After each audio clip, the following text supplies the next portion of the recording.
Is this a way for Netanyahu's legacy to be he eliminated Hamas?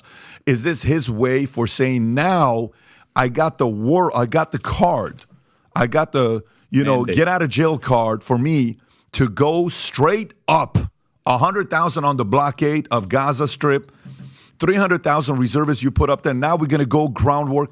We're going all freaking out because the world gave us the permission to do so. Is that what it is? I don't know. I just keep continuing to have a lot of questions the more I think about it because so these guys are coming up. So what, are we going to have another 9/11? And they're going to come and do what? They're going to go into your community. What are they going to target next? Where are they going to go next? What's going to happen next? Oh, can we? It's not a big deal. It's never happen again. Well, that's what we thought it was never going to happen. 9/11. Before 9/11 happened, nobody thought 9/11 was going to happen. Yep. So I just have way too many questions that makes me think about what the motives are. And if we go dark, I'll put all those things out there. Yeah. How did these guys not know this was taking place? So I want us to watch this nice debate that was done by Patrice Bet-David. Let's hear what the guest on his show had to say about this whole thing in Israel and how this whole thing could have been carried out with no one knowing exactly what was going on. Everyone is saying that this is unbelievable and it is something that people cannot wrap their head around because how come this took place and nobody knew anything? So let's watch. You mean to tell me these guys have been that low-key underground for a year, Nope. built a city like the one in Israel, and they trained their guys to go in and how to break into homes and how to take people hostage, and you're telling me you didn't know? Seriously? And Egypt comes out. By the way, the story came out. It's like, well, we told them, we warned them that something was taking place. Another story came out about Egypt. Rob, if you tell me what page it's on. Then they said they didn't. They're going back and forth. Yeah, and they're saying they didn't. You're like, so make up your mind. Did you know or did you not know? So what is really going on? So then I go a layer deeper, and I'll turn it over to you. Is, okay, did Israel almost, because I'm talking to this other guy, and he says, I said, you realize what happened in 2014? He says, yeah. I said, 2014 when they, the three girls were kidnapped, and then, whatever happened, raped, travesty. Horrible. And then Israel comes back and kills 2,000 people. He said, it should have been 20,000. It should have been 200,000. So I said, where are you going with this? He says, well, listen, here's what I'd like to see happen in Israel. What's that? Only Jews live in Israel. Nobody else. We don't need to coexist. It's just not going to work out. Is this a way for Netanyahu's legacy to be he eliminated Hamas? Is this his way for saying, now I got the war, I got the card, I got the, get out of jail card for me to go straight up 100,000 on the blockade of Gaza Strip, 300,000 reservists you put up there. Now we're going to go groundwork. We're going all freaking out because the world gave us the permission to do so. Is that what it is? I don't know. I just keep continuing to have a lot of questions the more I think about it because so these guys are coming up. So what, are we going to have another 9/11? And they're going to come and do what? They're going to go into your community. What are they going to target next? Where are they going to go next? What's going to happen next? Oh, can we? It's not a big deal. It's never happen again. Well, that's what we thought it was never going to happen. 9/11. Before 9/11 happened, nobody thought 9/11 was going to happen. Yep. So I just have way too many questions that makes me think about what the motives are. And if we go dark, I'll put all those things out there. Yeah. How did these guys not know this was taking place? So I've been to Israel many times. The whole country's a fortress.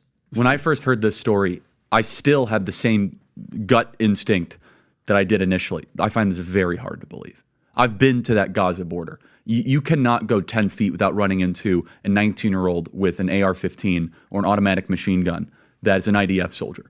Right? The whole country is surveilled. And so let me just kind of go through this. We don't talk about Israeli politics very often, and most Americans don't know this. The last 9 months, Israel was on the brink of civil war. It's not an exaggeration. This judicial stuff, there were hundreds of thousands of Israelis taking to the streets because Bibi Netanyahu is basically redefining the Israeli constitution. That's not an exaggeration, right? He said the judicial branch has too much power. There were protests planned this week against Netanyahu, where they anticipated tens of thousands of people to take to the streets. That's all gone, Patrick.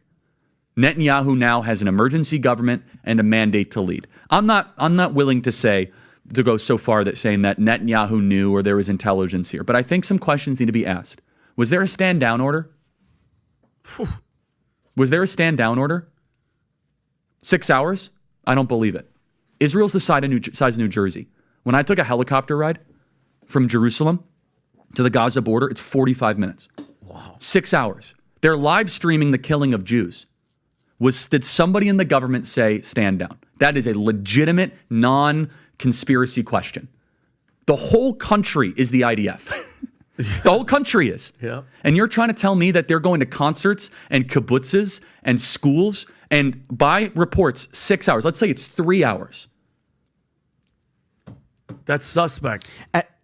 Go ahead, Rob. It's also not like a right-wing reporting. This is from the New York Times. The long Thank wait you. for help as massacre this. unfolds in Israel. 9 I can't think of a hours. more liberal news outlet than the New York Times. And by the way, I'm actually very pro-Israel. So let me be very, so I'm not exact. I think we all are. No, I just want to make sure my position is clear here. But so Patrick, there are other explanations. It's possible that the Netanyahu government was double-crossed by bad agents. Okay? That's dark, but it's not as dark as what we're talking about. Okay? Another aspect is that Netanyahu might have traitors in his government, like legitimate traitors that have infiltrated.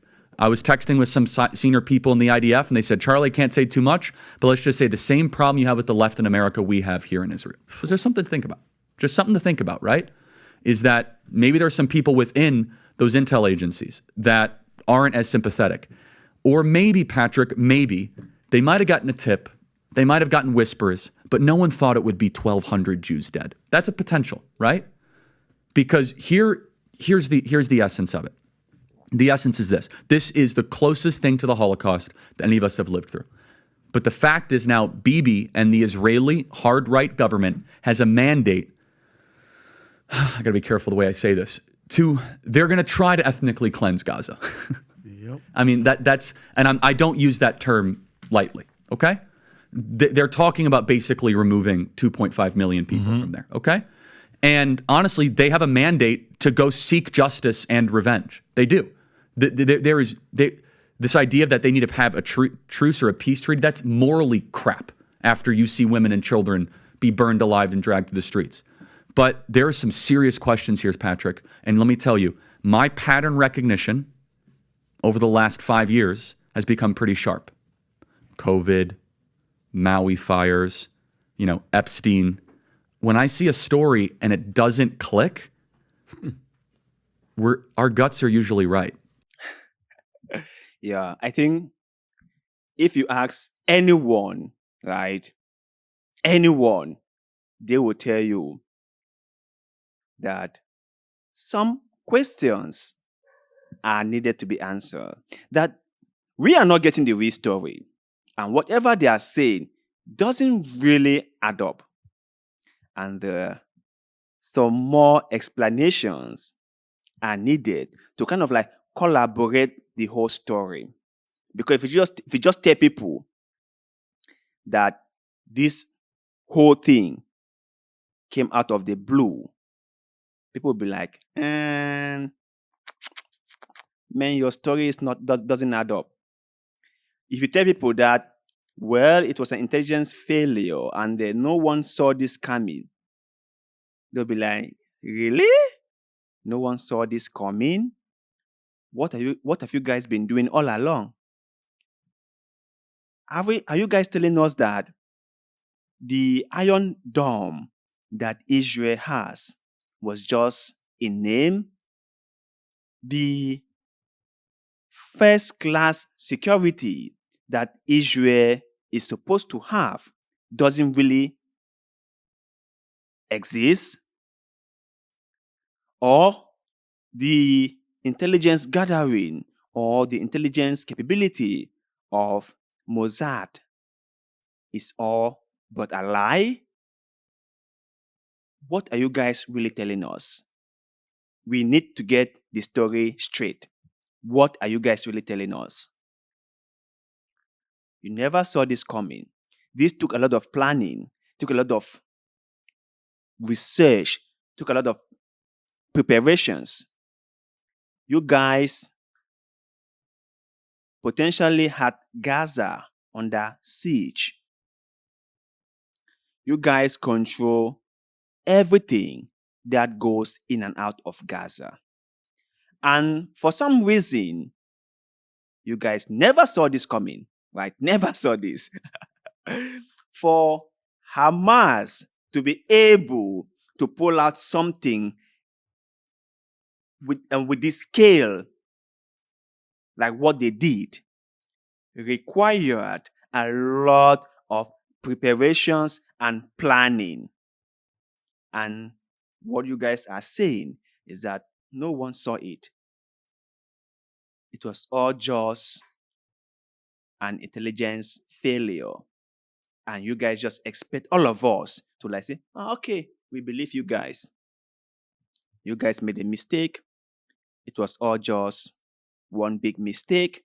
And let's move on, right? No. Humans are not this gullible. Humans are not this stupid. Humans can know or can sense when things don't add up. Humans can see. And they are looking at this whole thing and they are wondering what they are not being told.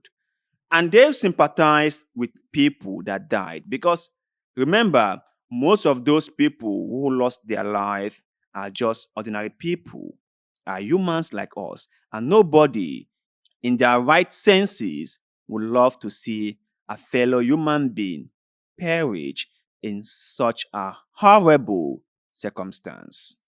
No one would like that. But what Israel is saying here, and the lack of explanation from Benjamin Netanyahu about how all this failure came to be, just tell us that they are not being truthful. Something is not being told. But you guys out there, what is your take about this massive intelligence failure in Israel? Do you really believe that the Israeli authority knew nothing about all this before it happened? That somehow they were in the dark and they knew nothing about it? Please let us know in the comment section below. Because like always, we love hearing what you have to say. And also, do not forget to like this video, share this video, follow our Facebook page, and most importantly, subscribe to this channel because little bit of good way, like what you're doing just now, help us a lot and we shall ever be grateful to you. So thank you very much for doing just that. And like always, see you in the next one.